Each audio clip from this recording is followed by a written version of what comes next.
Hello, and welcome to the presentation on Putnam's piece Against Cloning, which presents arguments against cloning human beings. The prose side will be presented in another module. On July 5, 1996, Dolly, a cloned sheep and the first cloned mammal, was born. Putnam says that there was a spontaneous moral outcry at this. He says that the concern amongst people wasn't so much about the cloning of sheep. People didn't care so much about that, but instead about the implications of cloning Dolly. If a sheep could be cloned, then other mammals could potentially be cloned too, including human beings, and it was this possibility of cloning human beings that people were spontaneously concerned with, in particular with the moral implications such a technology would have.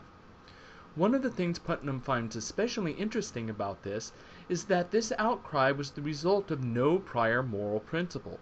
Cloning was a new issue.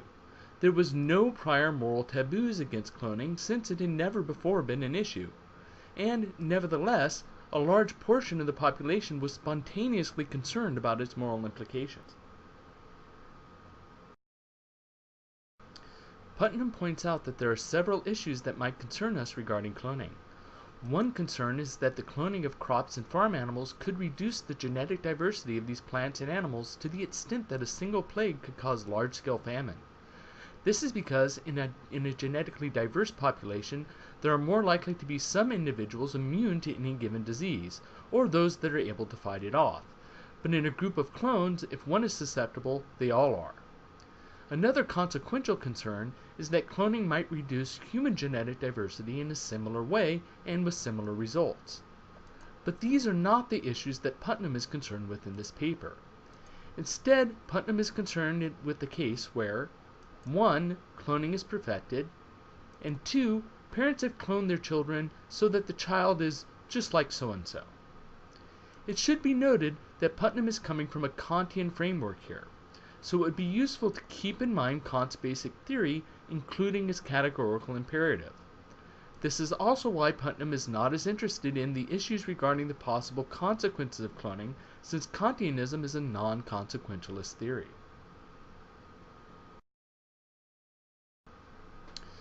Putnam states that by the way, Putnam is a male author. You might assume that Hillary is a female first name, but that is not the case here.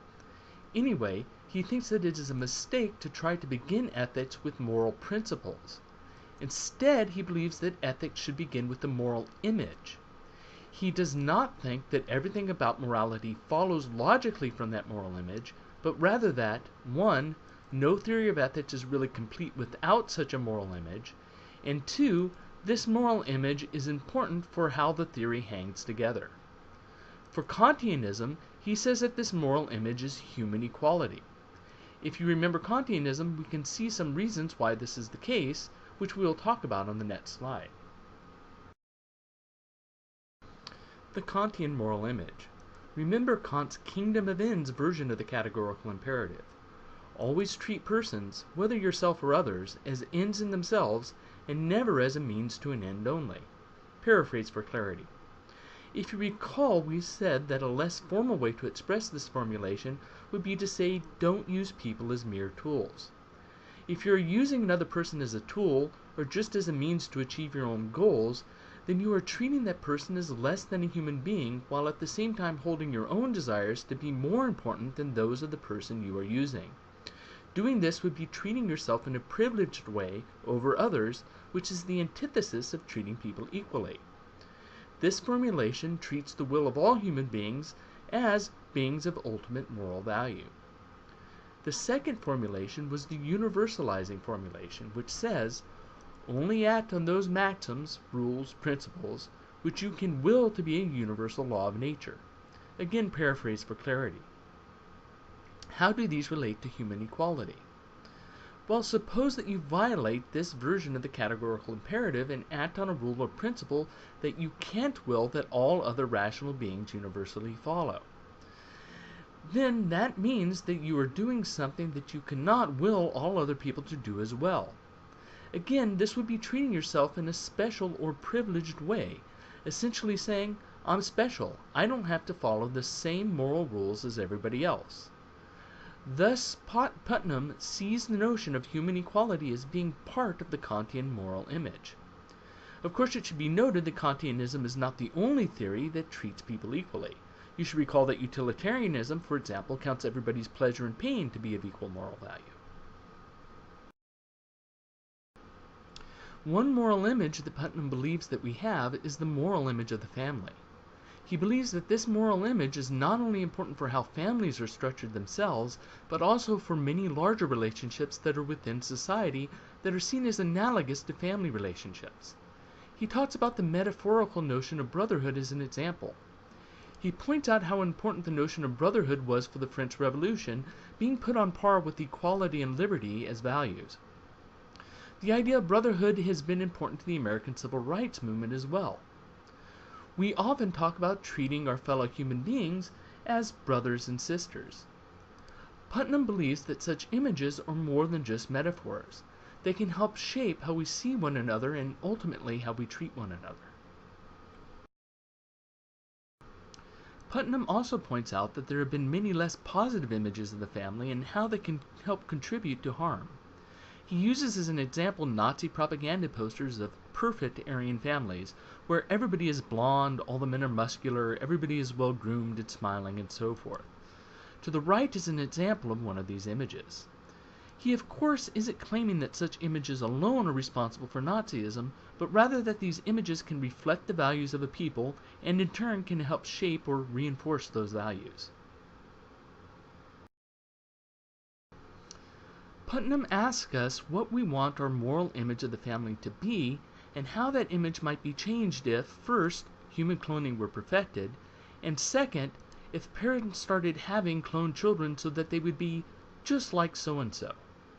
In other words, his argument is concerned with trying to show that the introduction of human cloning would modify how we view the family and the family structure in a negative way, particularly in a way that is in conflict with the Kantian notion of equality and the rights of human beings to freely choose. Putnam says that the horror of this scenario is that children become part of a lifestyle. That cloned children, he thinks, contrary to Kantian principles, are now treated like objects, like new cars, carpets, or televisions. He is concerned that we will fall into a world where celebrities, geniuses, and athletes sell the rights to be cloned, and that being able to afford such children is another way to keep up with the Joneses. He doesn't use these specific examples, but you can imagine a world where people say things like the following. "Ah, your wife just gave birth to an Einstein? My wife is pregnant with a Richard Feynman. I hear you have a Beethoven in your family. We just got a Bach ourselves." At least this seems to be his fear. Lewontin objects to Putnam, however, that all employer-employee relationships also seem to treat people as a means to an end. Thus, if Putnam objects to cloning on these grounds, he would have to object to hiring employees, people asking for favors, and so forth. Putnam's response is that Lewontin does not fully understand the Kantian principle. Kant's categorical imperative says that one cannot use people as a means to an end only. It does not prevent people from using each other so long as they respect each other's full humanity as well. Putnam is definitely right in his interpretation of Kant's categorical imperative. It certainly does not rule out employer-employee relationships. But we might wonder whether or not he is giving a most generous reading to Lewontin, a fellow philosopher who likely knows this. That is all that we will be saying about this for now, but it is an important point to keep in mind when we look at Harris's piece, Why Not Clone? Additionally, Putnam, we have standards for the civilized way that we are supposed to treat employees.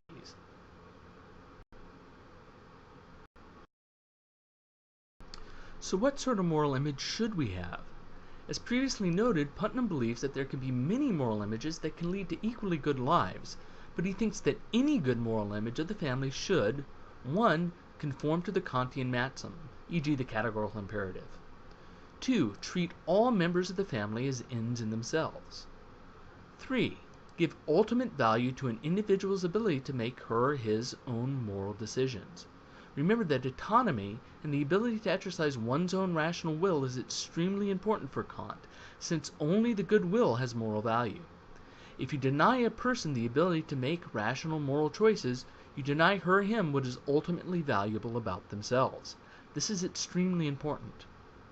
So, regardless of the exact moral image of a family one ends up with, given those conditions, Putnam thinks that at least one thing is going to have to follow from this: a willingness to accept diversity. One thing that is being implied is that cloning would be used to reduce diversity within a family. So a question to ask is whether or not this is likely to be true.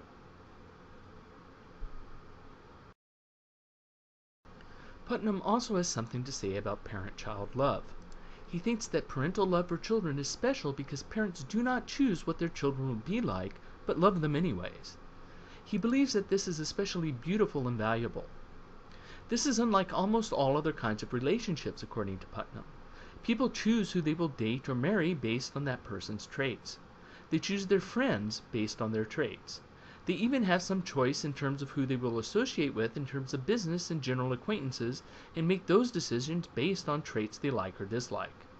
But, according to Putnam, one does not choose the traits of one's child and yet loves him or her anyways. Again, it may be worth pausing here to ask yourself to what extent you believe this is true, because this is going to come up again in the next piece.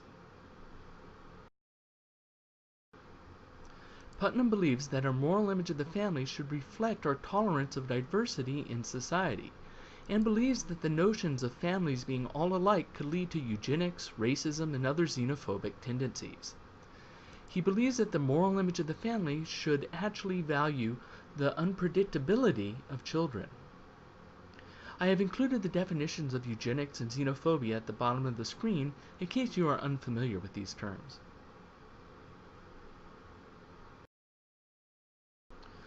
In closing, Putnam notes that he hasn't said much about rights because he felt that it is important to establish the moral image first. Nevertheless, he says that there is one right he should mention: the right of every child to be a complete surprise to its parents. This concludes the PowerPoint on Putnam's piece. My suggestion is that you think through the claims and arguments and reflect upon them before moving on to the rebuttal piece by Harris. It is always best to see if you can raise or defend against objections yourself before having another author give them to you. You might come up with something original, or you might hit upon the same ideas but understand them more fully because you came to the same conclusions yourself. Or you might come up with a defense against the objection because you thought through the objection yourself. One way or another, thinking through the problems for a while on your own will sharpen your critical reasoning skills, which is something that will aid you in all of your future classes and hopefully far beyond. Until next time.